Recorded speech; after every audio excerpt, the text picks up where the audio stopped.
morning, everybody, and welcome to Startup Pop-Ups. Avoiding potential pitfalls on your journey from starting and scaling to exit. Before I pass you over to our panel, I just wanted to point out that CBW and Taylor Vinters have very kindly bought you all lunch and possibly even a beer, I understand, which will be very welcome on this very hot day. So lunch will actually be served after the session, directly after the session. Come and have lunch with the guys. It's a great opportunity to get some free advice from these experts. It's free, it's, is it confidential? It's the only time you'll ever get free advice from a lawyer. And if you can't stay for lunch, you've got a leaflet which you can contact them all. There's contact details on there.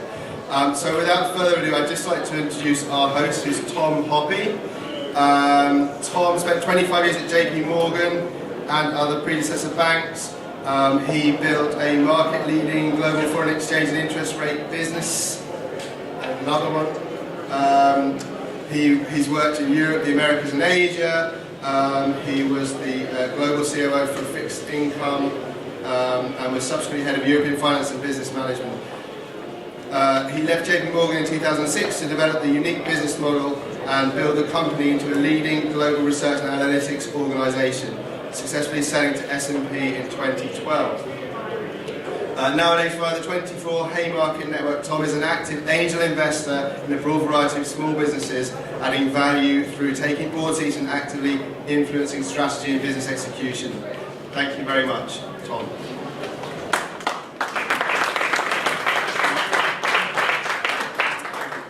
Morning, everyone, and welcome. You've got just a couple more logistics issues for you. First of all, many thanks to CBW and Taylor Vinters. As you know, CBW are accountants, tax and business advisors. Taylor Vinters are lawyers. Both are leaders in their fields for small firms, growth firms, innovative firms, and both not only, although they're based in London, have operations across the UK and global networks. I will ask each of them to introduce themselves in a minute. One other logistic, for your lunch, if you could bring your flyer, as that's essentially the invitation for lunch, and to get there you go through the Partners Lounge and we'll be at the far end so you can speak to the panel, etc. One of the things we're keen to do after the initial introductions is to ensure that the panel and the workshop is interactive. So we're very interested in your questions and your comments as well. I think there will be a couple of microphones for those that need them. So if you just put up your hands, we'll try and get you a microphone, and we'll do that in about 10 minutes. The workshop should look to cover a range of issues, and given that we've got lawyers and accountants leading it, there are sort of 3 or 4 areas that we've identified as key for this. The first one would be employee matters, so things like staff retention, option schemes, good and bad leavers, those types of things that often covered in the initial shareholders agreement, or should be. Another area would be EIS and SEIS and the various tax issues around that. And the third would be intellectual property. Just a slight word of warning. We've seen very kindly where a number of people have submitted early questions. We've seen a few that are really quite detailed, quite specific, like one was on VAT-related matters. For the sake of the workshop, if I may, I'd suggest that we stick to the broader topics, but then use the time afterwards for some of the more specific or personal ones. And on that, I think we're ready to go. So I'll ask, starting with Adam, ask the panel to introduce themselves and their one piece of advice from their experience in their field of cock-ups to avoid. Hi, I'm Adam Bradley. I'm a partner in the corporate team at Taylor Vinters. We as the name suggests up there, act for a whole host of businesses from the most early stage fledgling companies through their various growth phases through to exits. As Tom said, both in London, Cambridge and Singapore and globally. We were asked as the panel members to give one piece of headline advice, and I think that my first starting point was to say, don't over-engineer everything. You might think that's odd coming from a lawyer who obviously like complexity and verbose documents for the sake of it. But my advice to you would be, don't fall into that trap and spend too much time, which equals costs to a degree. Don't spend too much effort on it. There's better things you can do in the very earliest stages of your business, i.e. focusing on that business, whatever it is. But, and it isn't a sizable but, make sure you've got some infrastructure in place that will give you protection in case something goes wrong early on, because things do happen. That's the subject of this seminar. So I think my initial advice is going to be, get something in place, but get something sensible in place that both gives you a bit of balance and protection against costs and distraction from what you should be doing. So that was my initial point. Thanks. Yeah, good morning. Right, I'm a tax partner at CBW. My name is Tom Adcock. I used to once upon a time be a corporate tax inspector, so hopefully you never have to talk to me about any of the stuff I used to do back in the day. But I'm there just in case that does happen to you. I guess my one piece of advice is talk to a tax advisor when you've got a tax issue. Don't try and make it up all by yourself. But there's a lot of you, I think, from looking at the questions you've raised, who are looking to talk about SEIS investment and the areas that can go wrong. And we're going to touch on that a little bit later. But really, the takeaway is things I see go wrong is all procedure. Make sure you get the procedures right, because if you don't get the relief. And that's critical not only to the company but to their investors. So one takeaway is that. But like Adam made by that point, don't spend too much time, energy and effort distracting yourself from what you're supposed to be doing. Run your business, because that's what you're there to do and that's what you're enjoy doing. Hi, so I'm Claire Green. I'm a partner in the commercial and technology team at Vinters, so I'm a lawyer as well. I specialise in working with a variety of different companies like Adam, but also focusing on some IP issues. So I'm here to talk about IP today. One takeaway and important point that I would highlight is about making sure that your IP doesn't walk out the door when you're potentially working with contractors who might be developing IP for you. And there's real life examples that I can give in terms of either being held to ransom when you later come to exit and you actually find out that you don't own the IP because somebody's actually developed it, and then having to pay them a large sum of money to get it assigned back to you, or potentially not being able to assign it and then dropping the value of the business dramatically because you don't own that key piece of IP that's actually the value of the company. So that's kind of my top tip. Thank you. My name is Niall Jacobs. I work as a partner in CBW Accountants. We are a fully service accountant offering all the services from cradle to grave, as we like to put it. So I work in outsourcing. I work in particular startup companies. My team and I look after the finance end of those startup companies. We are effectively the Euro Accounts team. And I think one of the top things that I've actually would advise companies, because it's something that's quite close to heart with founders, is the world of options. And the temptation is to give options to key staff and give them away too cheaply and too many. So by the time you want to recruit staff in years 2, 3 and 4, you end up with 20% of your option pool already given away. The investors get very cross with you because they've been diluted. And you can't recruit the sort of staff you need in years 2 and 3 who are normally a little bit more senior and a little bit more experienced. So please just be careful with the option pool. They're very expensive, they're very key, and I think talk to an accountant or indeed lawyer to get some advice as to what best to do. Thank you.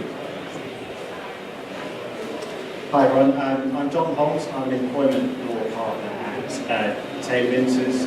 And I talk to a lot of startup and growth companies, and I appreciate from an employment law perspective that when guys are starting out, they have a limited pool of funds with which to work and also a lot of things on their list to get their businesses going. So HR is not always at the top of that list, and I understand that, and I certainly don't tend to advise startup companies to put in place whole suites of documents and policies and procedures that they probably don't need at the outset.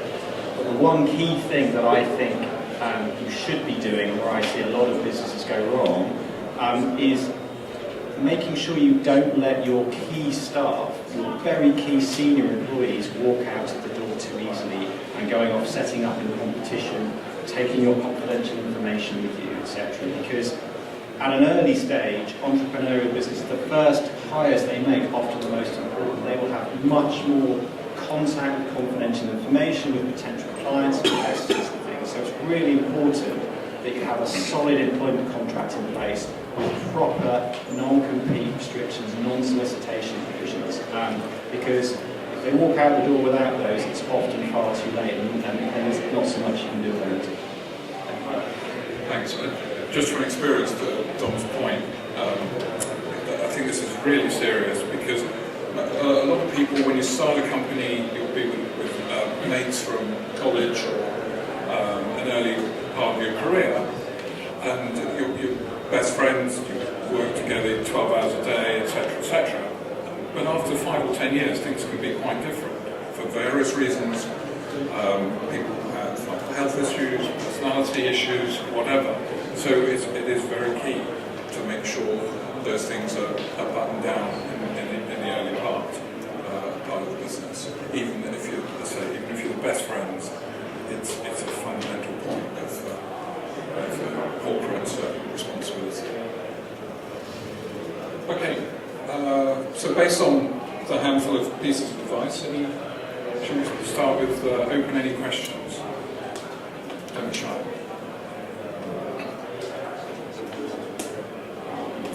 Okay, so sorry.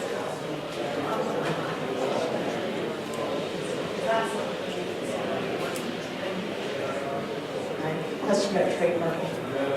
If you have an idea, a startup idea here in the UK, do you suggest trademarking here and globally because of online presence? And how much legal advice does one need? So I think what you decide to protect is really depends on your strategy as a business. So one of the, as Dom said at the beginning, I'm also fully aware of the fact that you're going to have lots of costs when you first start up, and one of the things that you want to do is make sure you're putting the costs in the right place. So in terms of what you decide to protect, it very much depends on where you're looking to grow and to develop the business. So if you're a UK business, then yes, we would advise that you would try and trademark, if you can, your branding, both here and an EU community mark, because that covers the UK at the moment. But if you then were potentially online, as you were saying, you might then want to think about other key areas, but it's going to get expensive if you're starting to protect it globally, and there's no such thing as a global trademark, so you have to do it jurisdiction by jurisdiction. So that's why I suggest that strategizing about where actually you're looking to expand. So if you're looking to expand in the US, you might want to think about doing that early on, because the last thing you want to do is someone else to kind of get hold of your brand, try and register that brand in the US, for example, and then do what we call trademark squatting. So they buy it and then basically hold you to ransom, so you have to buy it off them. The other thing to think about as well is domain names. So domain names are not trademarks. You have to kind of register those or get those separately. So again, if you're thinking about a global business, you might want to think about getting and registering different domain names with that particular brand. But it's all about strategizing and working out what is cost effective and best for you as a starter. Claire, do you have any experience between different industries? Is this both IP and trademarking bigger issues or different issues according to the industry? So I think sort of trademarking and generally branding is important for most businesses. It may be more important in businesses where that brand is particularly important, say fashion, for example, where you're creating it on the basis of a brand. But I would say that the name of your company is probably what the goodwill is going to be attached to ultimately when it becomes bigger. So pretty much it is industry sector, not sector specific. I would suggest that at least your name, which is where your goodwill is going to be attached to, or not just the name of a company, but also if you're then thinking about different products again. So if you're in an industry where you have, for example, software. So you might have a company name, but you might have specific bits of software that you're selling, then you might want to try and trademark the product name of the software. just like to add, actually, one of the things that I get involved with is the strategy of the company, and it's the cost of time and the cost of actually defending the IP is actually the biggest problem, I think, when you get an IP. So it's all very well paying the money and protecting the IP, which is very important, but you've got to be aware that defending the IP against perhaps Chinese competitors is one of the biggest problems you have. And bearing in mind, with an IP, you've already released a lot of the information how you arrived at that particular solution. So you've got to make sure you can defend it.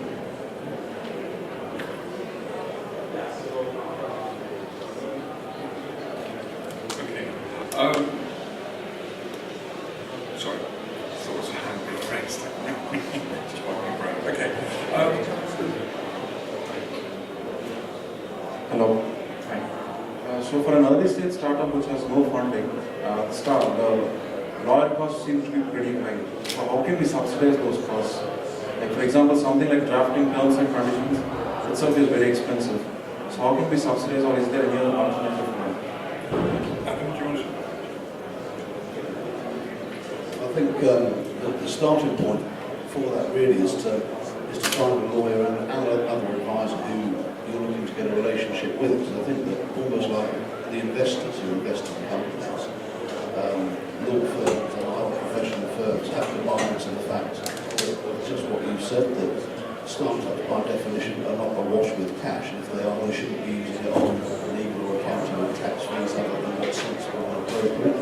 So I think really that's a case of finding a firm that's sufficiently familiar with this sector, wants to be in it, because if you go to Clifford Chance, there's no one from Clifford Chance here, picking on a very august and fine firm, the largest international law firms are not particularly suited to doing early stage work for obvious reasons, because of their overheads and various other things. So I think you need to find a firm that fits with you, because they want to do early stage work, they're familiar with doing it. And of course, if you're familiar with it, that itself gives synergies with the client and economies of scale, because you've done it all before. And ultimately, your law firm needs to invest in some of these early stage businesses. So there's an element of buying into the people that come in, just in the way that investors do, that you think it's not all of them work. By definition, you can't do legal work at a subsidised rate, for want of a better expression, and all of those come good. But overall, you need to buy into it if you want an early stage practice. I think choosing the firm is to try to answer to that, but it is the true one. I would also reiterate both indirectly what both Adam and I said earlier. It's important about planning. It's important when you're starting a company, even if you don't have a lot of money, that you've got enough money to get what you need to achieve at each stage, and have a foresight as to how you might raise incremental funds at each stage as you require more advice, more substance, either your documentation or your professional advice. That needs to be a crucial part of your business plan. I'll add something just quickly.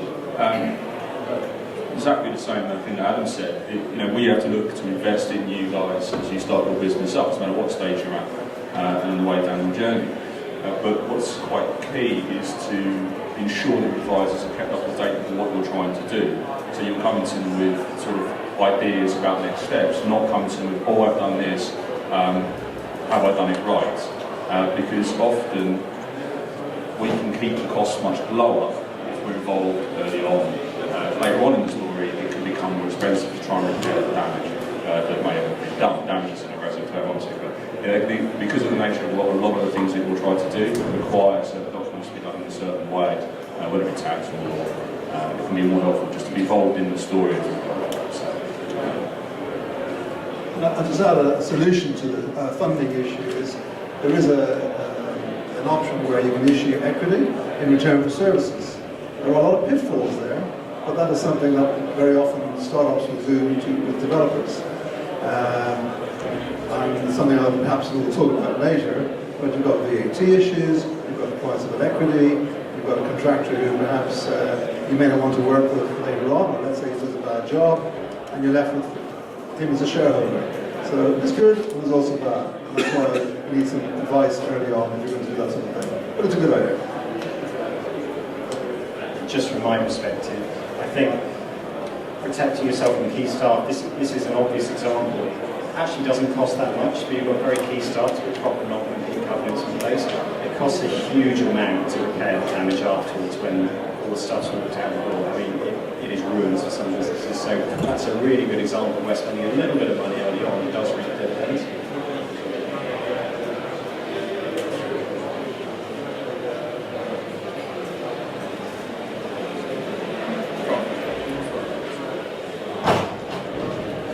On that HR point, does the law take into account the difference between a startup hiring its first person in terms of what you need for policies and insurance protection and so on?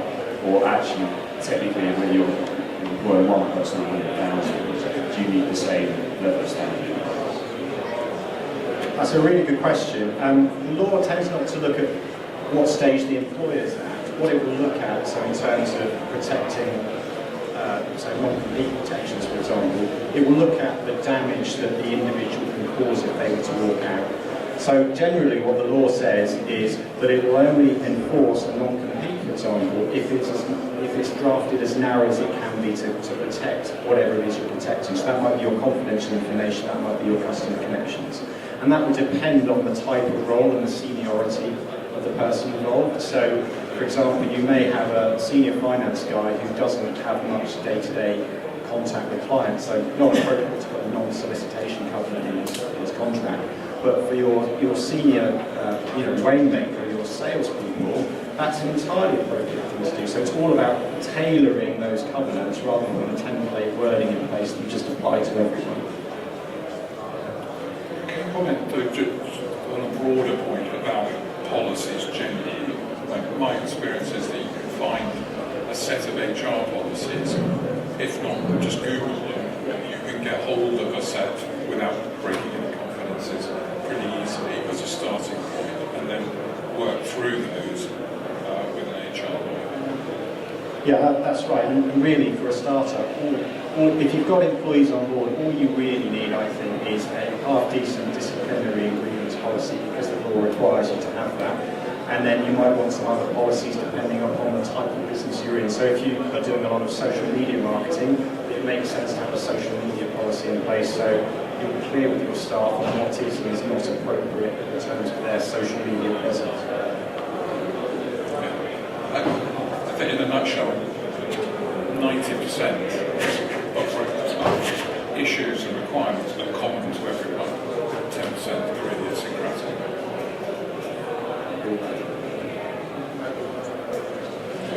Sorry. Yes, my question is about the mortgage offer your services. I mean, I see it's very important our contracts on this side before it is a stage where we're looking at bringing investors in the first round. So what do you think the ideal stage or planning scale would it be for us starting after proof of concept that we should start looking at getting some advice and starting planning beforehand and outside? And what is the exit? Well, as Tom said earlier, planning is key, but of course it's all about balance as well. So you have a limited number of funds. You spend it on salesmen, marketing, or finance people, or lawyers, or developers. It's very difficult, and I think each example will depend on the circumstance. However, I think to try and be more specific to your question,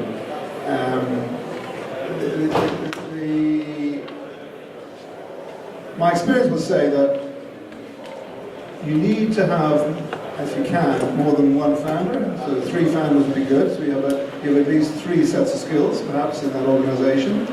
And you should start trying to get advice early on for free. And people like Vinters and CBW, if you know partners in there or know people in there, we're very happy to help out at a certain point in time. And I think that goes with a lot of other professional firms. Clearly, there comes a point where you need to pay fees, but I think the answer for both ourselves and yourself, for example, would be obvious, where you find that you get to a stage where you raise funds, you need to raise funds, or else you can't continue. And I think it's a mixture and it's a balance. And Brian, that's probably the best way of saying it, but you do need advice, because the cost of unraveling are far greater, and it will reduce the value of all the work you've done significantly if you get it wrong. And unfortunately, there's lots of cases about that. One of the other points to add there is that you need to look ahead to what you want to do. To state the obvious, it's not just a snapshot of the time now. So the comment you made is, should you get advice in advance of getting the funding around here? The answer to that is yes, because if you don't do it correctly at the start and have sufficiently robust documents, all the really boring stuff, the housekeeping stuff like your company registers, the shares have been correctly allotted to people, I mean, all of the base level stuff. So when the investors go to look at the company's house, or you provide them with the nuts and bolts of the business, if it isn't in good order, there's 2 or 3 things that can happen from that. One, it just puts investors off, so they think if that's not in good order, what's everything else like? I can't buy a house or a car if something doesn't look right. The whole thing doesn't look good, or it might not be good. You can rectify these things afterwards. It can be hugely costly. I think what Don was saying in a different context. You can rectify all of the share companies' registers a long time after. We've had a recent example of that, where it cost the vendors tens and tens of thousands because they had lots of overseas trusts set up. It was really complex. And despite the fact that they're all savvy individuals who set this business up and founded it, they didn't bother with any of that. So by the time they came to sell it to a cautious partner, with some cautious lawyers advising the whole of that to be redone, and probably put 3 or 4 months and tens of thousands on the bill. So you do need to get that base level of things in good order. Well, I was just seeing that there's some laughter in the front row about the reality of free legal advice. But there is truth in that, because from the law firm's perspective, if you get enough relationships with enough early stage businesses, they have a lifestyle and a life cycle, so that people do different things that give you an ability to get into relationships with other people for your own benefit as well. And also over a company's life cycle, there's lots of other things you can do. So actually, from a law firm's perspective, doing a lot of early stage work isn't any less profitable on average than it is for working with, for example, big US clients or any other particular client base. So it's not pure altruism from our point of view. There's a balance with that it does work properly. I would reiterate the point from an investor perspective. As an angel investor, let's say a group of angels is looking to put in upwards of £100,000 of a company. For that type of investment, they're going to want to see an initial set of accounts, they're going to want to see a business plan, they're going to want to see a set of proper incorporation documents, shareholders agreements, and all of those things laying out the company for which it's trying to seek a material amount of investment. And to have got there normally would have required a couple of rounds of family and friends. Can you give us an example of a startup you work with and give them free advice on where they are now?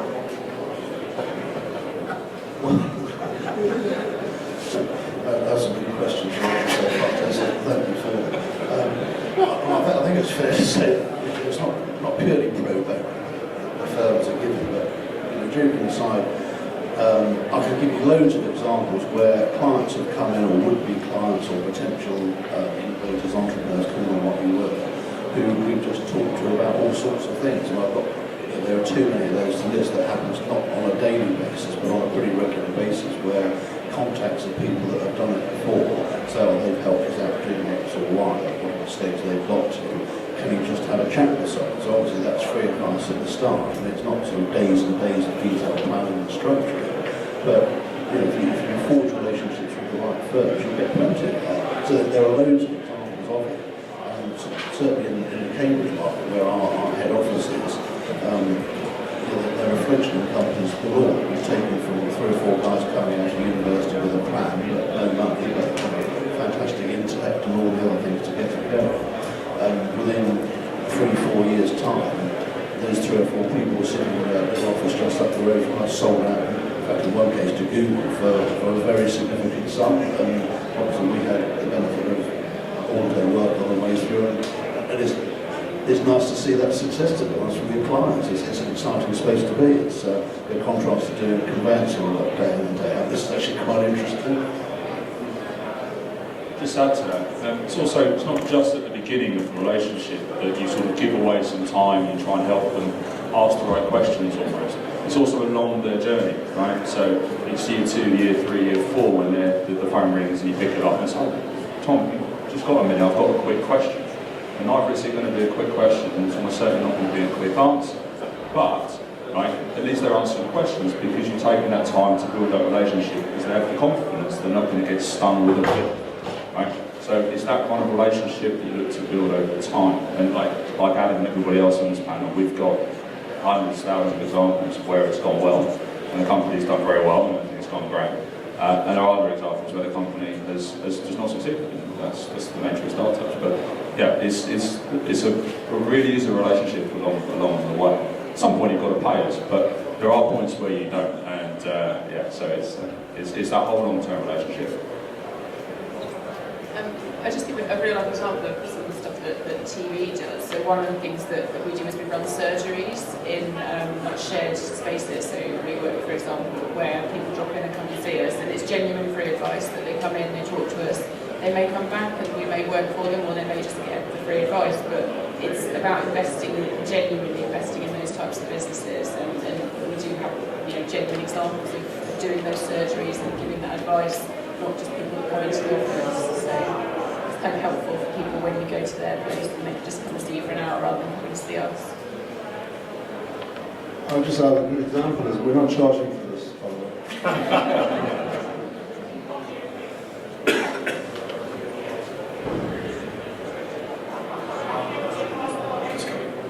My question is actually having the talk of equity with your co-founders. So we talked about making sure that you have this discussion first and make it early on, and it's that actual talk that I would like to seek more advice on. So having this talk with your co-founders, what traits or examples do you see, and using examples where the discussion goes well because of this reasons, and they avoid having it being divided or it ends up destroying the business. And then you have that initial talk because you want to make sure you plan ahead and get it already done with, but 6 months, 12 months down the track, that initial discussion is obsolete now because what was expected or the potential value of your co-founders actually hasn't happened. So how do you ensure that you plan ahead and have all these things set into place, but if it doesn't work, then how can you change the equity or whatnot so that it adjusts accordingly now to the relationship that it's become?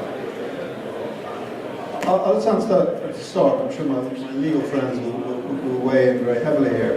The first thing is a shareholder agreement. You get even a heads agreement, which is a piece of paper that you just write out what you want from each of you, what you're looking for, and what you agree on. It doesn't have to be a legal document per se. Just have what we call a heads agreement. And then you go to a lawyer and you legalise it. And if you have your heads agreement, the cost of doing something like a heavy share agreement is actually quite relatively small, because you've already agreed the terms. So you just legalise it. And then if you want to change things going forward, at least there's a plan in that shareholder agreement to tell the founders what you need to do in order to change things. And I'll just finish off and say, it is about being honest with each other. It is about knowing each other's own strengths and weaknesses and being mature about it. But as Tom Hoppe said at the very beginning, actually life's journey is strange and unforgiving, and things do happen. And you need to be flexible and aware. But as I say, if the shareholder agreement is any good, we'll have a plan in place to deal with most of foreseeable situations.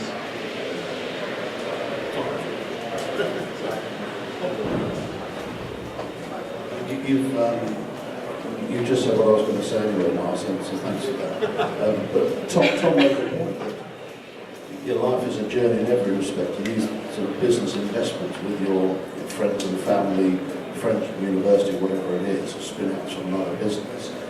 It is a real journey, and things don't always go smoothly. And I think that one of the most important things face for any founder or participant in an early stage business is the concept of good and bad levers, which some of you might be familiar with. But as the name suggests, in brief, and there's almost a session on this on its own, but in brief, what happens if someone falls out with the other founders, for example, or at a later stage of your business, you take institutional investment in, and then 6 or 9 months later, those institutional investors say, well, thanks for what you've done so far, but you're not really up to the job, you're out. And what happens there?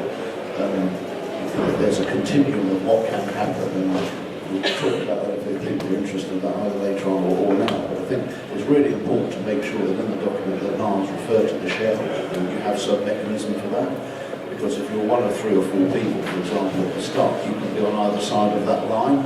You can be one of the people who wants to get the other person out, for want of a better expression, and it's not always easy in business and those things in a small type of company.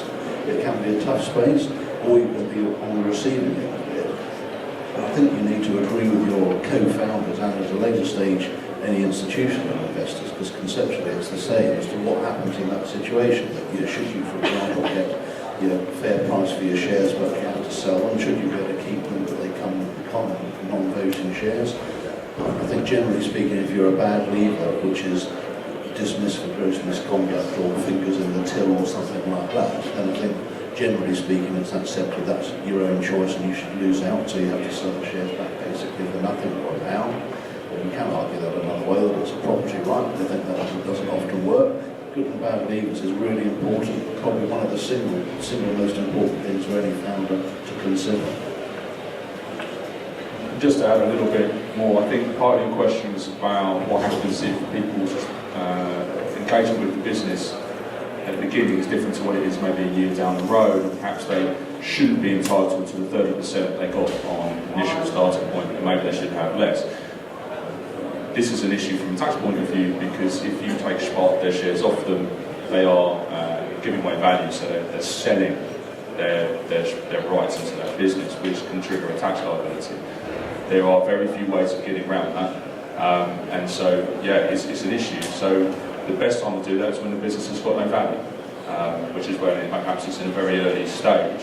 So like these guys are saying, make sure you really understand what everyone's going to be doing from day one. But if it does change, then there are ways of moving shares around to make sure that we minimise on the tax liabilities. There are ways of also changing or maybe encouraging people to work harder within the business by giving them options as opposed to giving them equity from day one. So maybe they only have 5%, but they can build it up to 30% if they meet certain targets, and there are some really good tax benefits from certain types of option schemes, which we may touch on later, called EMIs, which might be very helpful in those conversations. Oh, and sorry, one more thing. You could also, as we were saying, we talk about any one of these issues for like an entire day, but you could also potentially use different classes of shares to modify the rights under those shares to enable them to benefit in certain ways through the sort of like story of the business. So EMI was one of those? EMI, where you could incentivise them to absolutely. take small equity they got. If you Google this, EMI option schemes, right? You'll find a lot of information. And just very quickly, one of the things I often see, and Tom made a very good point at the start about, everyone goes into it with the best intentions, and you're often all friends from university, and you've got to think ahead. Guys here have talked a lot about putting in place the right mechanisms for good and bad, and that's absolutely right. Just from a practical perspective, often I'll see issues, and people may be employees or not, but the issue they have is they don't grasp the nettle early enough. So people are either not doing what they're meant to be doing, or they're coasting, or they just don't have the capabilities of doing what they promised to the other founders. And you kind of let them off for a bit, and it becomes much more difficult further down the line to try and address that situation. So I would say, at an early stage where your business is pretty vulnerable, you don't want to be cutting people too much slack if the reality is they're not going to be up to the job. I think the key, to summarise this, I think the key is being open and objective with each other. Sit down at an early stage, lay it out on a few pages of paper, and then take it to the lawyers who are going to draft up the shareholder agreement. You're never going to be able to conceive every scenario that you might encounter, but you get principles down, and so everyone agrees that those foundations, and as they say, the leaving situations, etc. When you take it to the lawyer, if you can't articulate that clearly and you can't explain it clearly, you have a problem because you've overcomplicated it. So it's got to be sufficiently comprehensive, but not overly complicated. Can I just add two things? You can put key performance terms in there. So if you've got a salesman, you say you've got to make sales of £1 million, and if you don't reach that target, then you don't get X. So you can actually tailor any agreement. And the other thing I'd leave out there is a good leaver, if there's such a thing. So when the founder decides to leave, let's say he's got good reasons to leave, but the problem is, how do you pay him for those shares? He's worked very hard, he's worked 14 hours a day, 7 days a week, and he's leaving. Because the company doesn't have the money to pay for those shares. Fundamentally, it comes down to cash. So how can the company, and why would a company pay £150,000 to a good leaver when it'll go bust the following day? So it's a problem. How do you actually physically pay a good leaver? So maybe you might not want to do that for all the reasons that I said. And equally, if you have a situation like Nars just described, you have a situation of a good leaver, but a good leaver wishing to go, does that mean the company's then got to be sold? And again, how do you prevent that if the other founders don't want that to happen?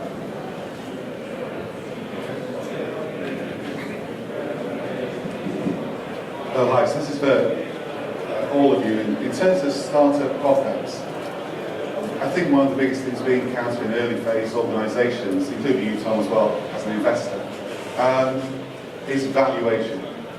Okay? So you've got these companies coming to you and they'll be saying to you, how do we value our company?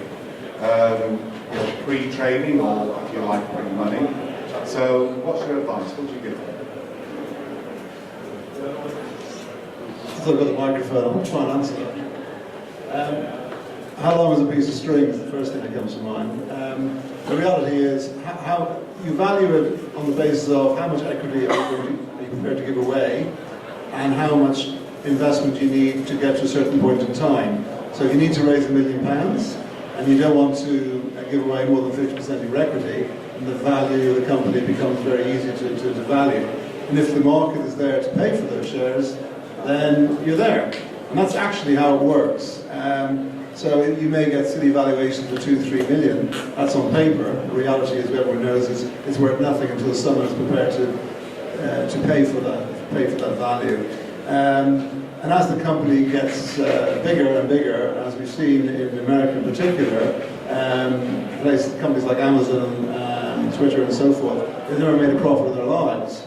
But the reality is, they haven't made a profit because they've reinvested their profits into growth. And shareholders like growth because the capital gain tax on is much less than an income tax.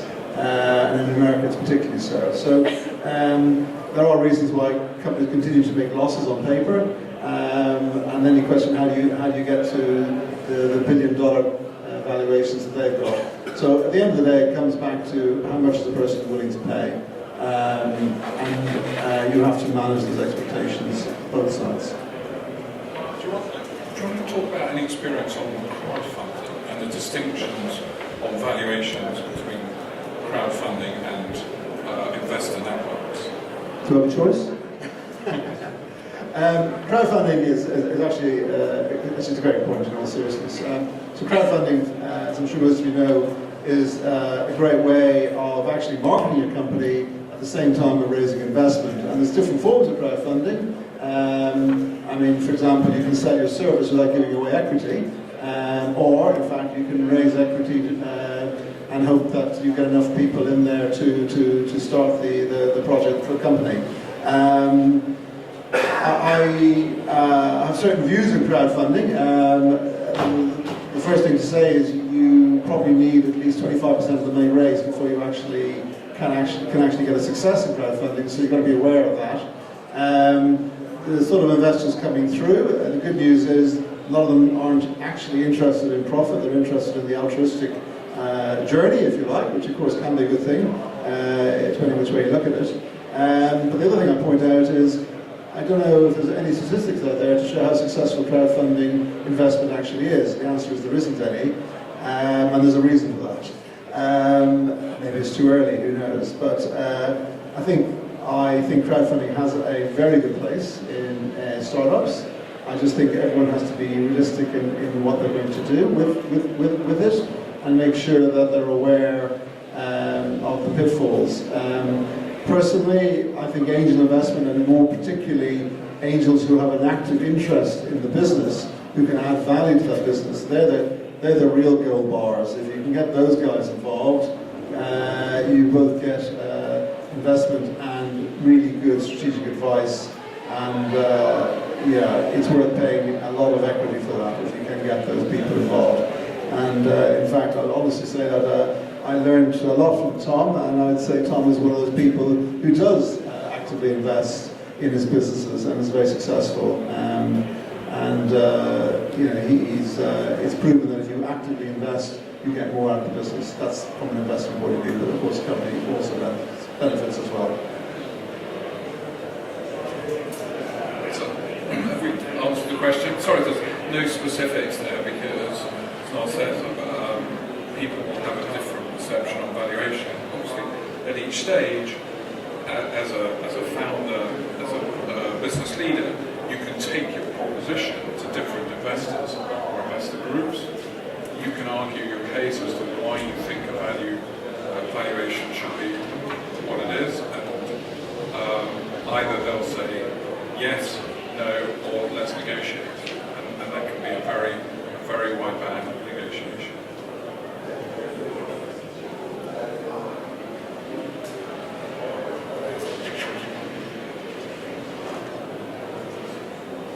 In terms of scaling up operations and once the business becomes profitable, from the start until the growth phase, can you give us an idea in terms of a healthy funding process, starting with the seed investments, there be a bridge round until Series A, and also during that process, inviting institutional investors into your company. What are the points to pay attention in the early negotiations with institutional investors? I'll try and answer that. It's quite specific, but my answer unfortunately will be a bit general. The first thing to say is it's probably unwise to get institutions involved at an early stage because corporately you're not there. The cost of getting an institution, because they'll need monthly accounts, they'll need compliance costs and so forth to be incurred, is such that you need to be of a certain scale and a certain mindset. And then, invariably, an institution would not be interested in investing in a pre-revenue company for that reason, although there are examples where they do invest in fairness. I would say that a lot of it's to do with revenue these days. So when I first got engaged with startups, I remember very well that VCs and the like would actually invest in pre-revenue propositions. Those days are gone pretty much, and that's probably a good thing actually. I think angels are the best source of investment at that stage. But once you build up, once you prove the business model, then it becomes interesting for institutional investors. And how to prove it is based on setting criteria such as the number of customers, revenues. It doesn't have to be based on profits. It's probably unlikely to be based on profits. But it's about the market size, how much you penetrated the market size, and how much also how capable you are in terms of the management to take the next stage of growth. And that's what institutions will invest in. I find that, in fact, being blunt about it, if you get a good management team and a poor idea, they're more likely to be investable propositions than a fantastic idea and poor management.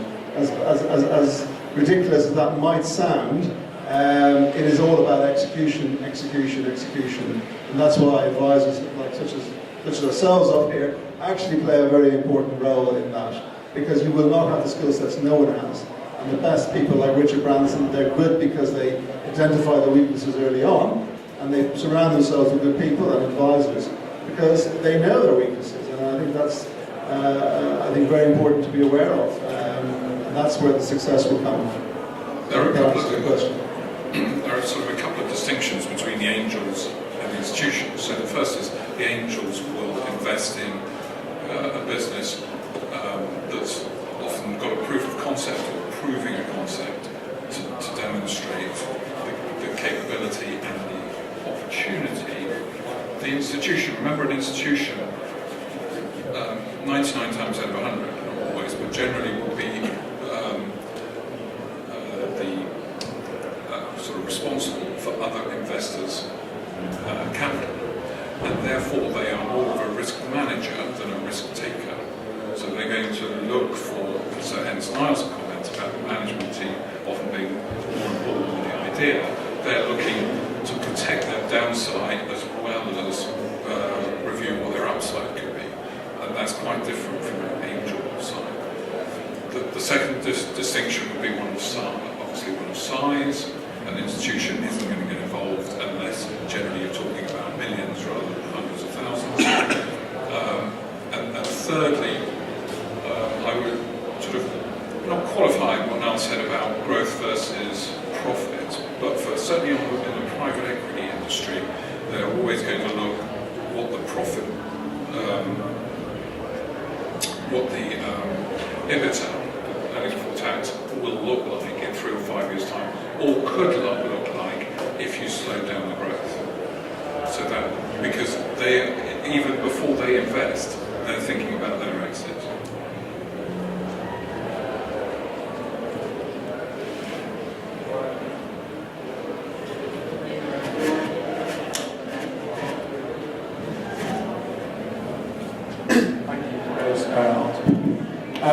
Just following on from that question about when you should take institutional money, you need to be hitting certain revenues and certain growth.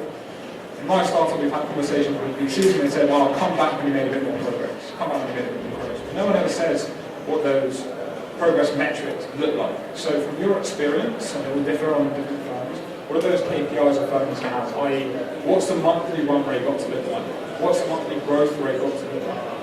What, in terms of user base and also team growth as well. So is there a struggle? People have batted numbers out to me such as, if you don't have a 10 grand revenue run rate, you're not even getting through the door. So just a bit of maybe anecdotes on what you've seen as the those key KPIs to really being worth wasting the time on the conversation.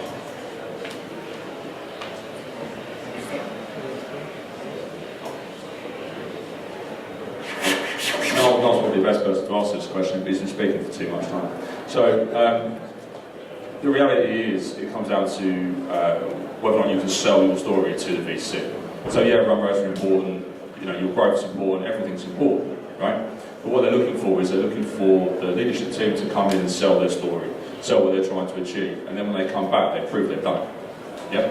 So as long as you're keeping those figures, those facts, you've got the financial information to back up what you're doing. You can prove your impact in the marketplace is changing the way you anticipate it, it's changing. They're going to have confidence in what you're doing and more likely to put the money in your pockets, right? So that's really what story is. I don't think I do a lot of tax advice and support work for VCs and PE funds and what have you. They're not necessarily looking at particular metrics. What they're really looking at is the story, and whether or not the story they're being told is right and is can be proven over time. So that's pretty much it.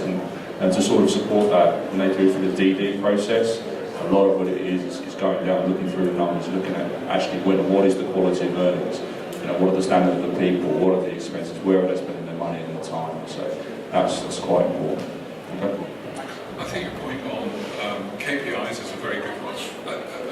Hand in hand with financial planning goes KPI planning, because that also drives everything like your pace of recruitment, your pace of investment in your technology, whatever you're doing. But come back to a couple of fundamentals when VCs will say, come back when you've made further progress. Again, just think about, is an institution going to invest in your company for less than, say, £1 million or $1 million? Is it frankly worth getting out of bed to do that until you get to that size? And equally then, what size stake are they going to take in the company? Are they going to take less than 20% or not? So think about that as a scaling point. A lot of people will tell you, a lot of VCs will tell you, oh yeah, we're really interested, keep us posted, etc. But they're not going to do any serious due diligence or offering until you're a material size. Well, one thing to add there, you talked about institutional investors, and the other sort of group of people as a quasi-institution is rather the groups of angels themselves. And I think you're sort of looking there ahead at the sort of second stage or third stage of the company's life. But prior to that, you've obviously got connections with different groups of people who then, not as a group or a fund in the true institutional sense, but as a group of individuals who know each other through a connected interest, if you like, of investing in early stage companies, if nothing else. They're in that together. So there's typically one lead investor within an investment club or investment group, of which there are a number in the UK. And there's a sort of herd mentality there. Once one or two of the guys that do it all the time think this is a goer, it gives their warranty of quality, so others fall in, and so it's a virtuous circle and there's further investment. And the other thing that professional firms that work in this space regularly can do is give you some warm introductions to the people that oversee or run or manage those funds. So it's not just cold calling to someone who you look up on, will show my age, the yellow pages, or however else you might want to do it, but it's something that you can tap into a genuine contact, which is hugely easy, whatever you do.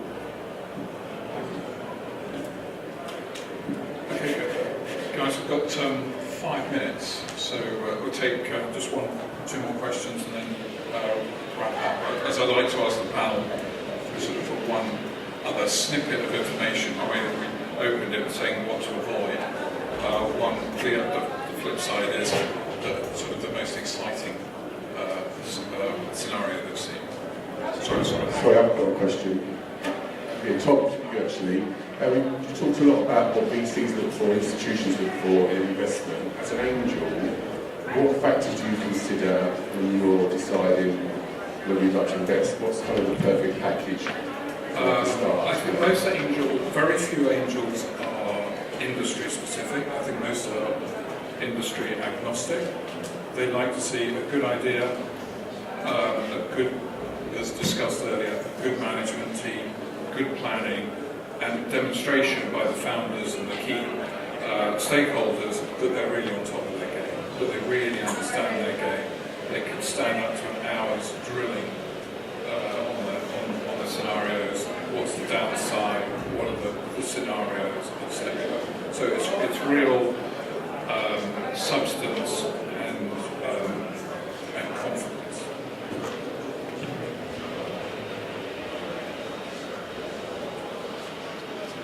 Okay, sorry. Yeah, it's about key founders, the magic number of 3. My question is about the key founders, the magic number of 3. Are there any traits or any ratio between the traits and his experience that would be ideal for the success of the strategy? Any team is best having a balance. That's all I'd say. As in, don't all be the same, be different.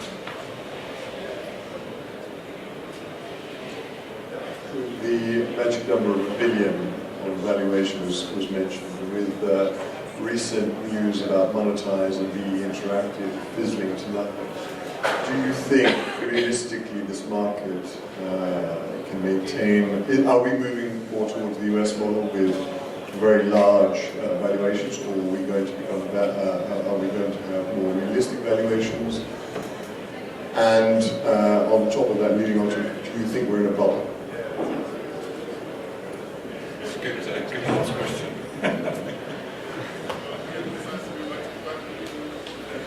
Yes and yes. It's a very difficult one. I think there's a general trend that we copy the US. So there's a league of companies that achieve the $1 billion valuation with no profit. There's quite a few in the UK signalled out for that, and everyone seems to get a buzz of that.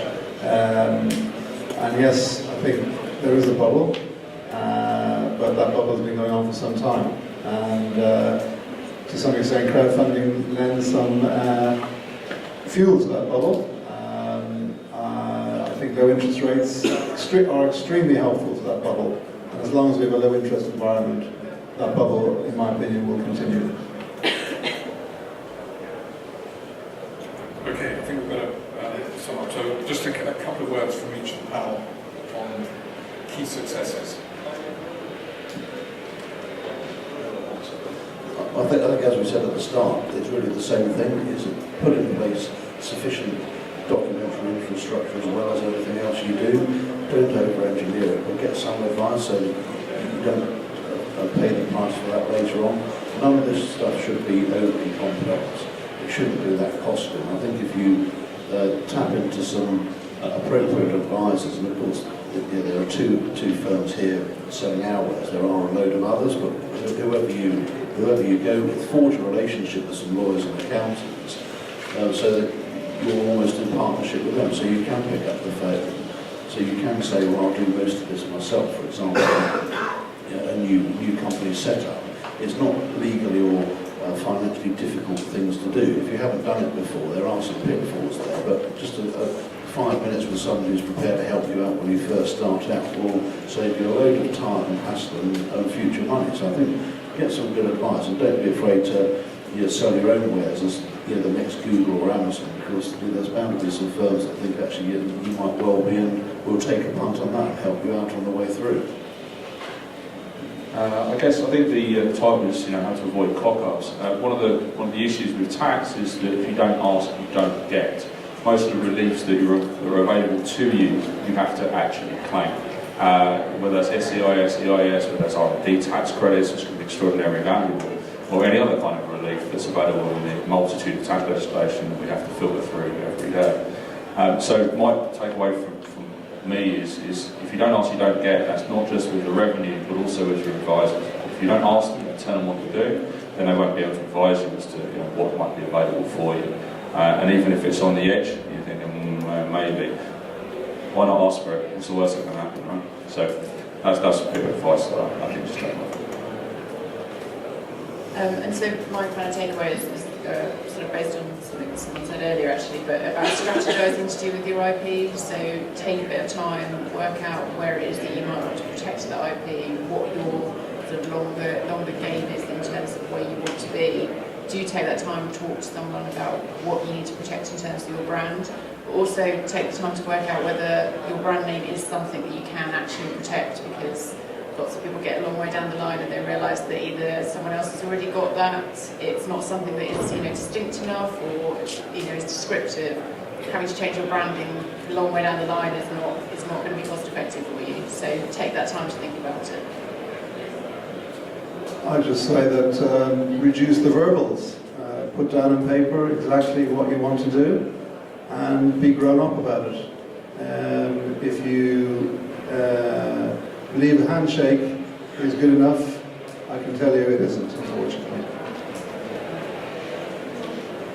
And just for me, I think it's be clear on your people strategy, work out what expertise you need and how you're going to engage it. So if you're happy to rely on someone's expertise and you don't need a huge amount of control over what they do, you may not need to employ them. You may be better off having them as a consultant on a contractor basis, but you need to be very clear about that.